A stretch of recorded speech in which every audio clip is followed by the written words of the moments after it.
वाशिम जिल्ह्यात चौथ्या लॉकडाऊनमध्ये वाढवून दिलेल्या वेळेनुसार वाशिम जिल्ह्यातील दुकाने सायंकाळी 5 वाजेपर्यंत सुरू राहणार आहेत। या निर्णयामुळे गर्दी कमी होण्यास नक्कीच मदत होणार आहे। मात्र सर्वांनी सोशल डिस्टन्सिंगचे काटेकोरपणे पालन करणे बंधनकारक आहे।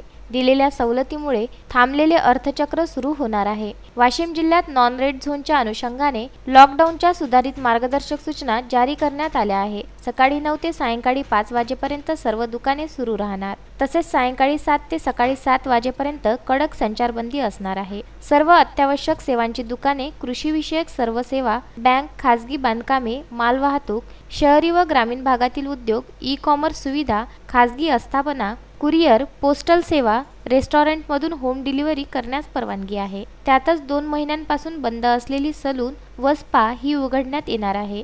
सर्व शासकीय, निमशासकीय कार्यालये, शासनाची महामंडळे 100% चालू राहतील। स्पोर्ट्स कॉम्प्लेक्स, खेळाची मैदाने, मोकळी मैदाने, व्यायामासाठी व्यक्तींना खुली करण्यात आली आहे, असे आदेश जिल्हाधिकारी ऋषिकेश मोडक यांनी दिले आहे। संदीप भातुडकर, विदर्भ न्यूज, वाशिम।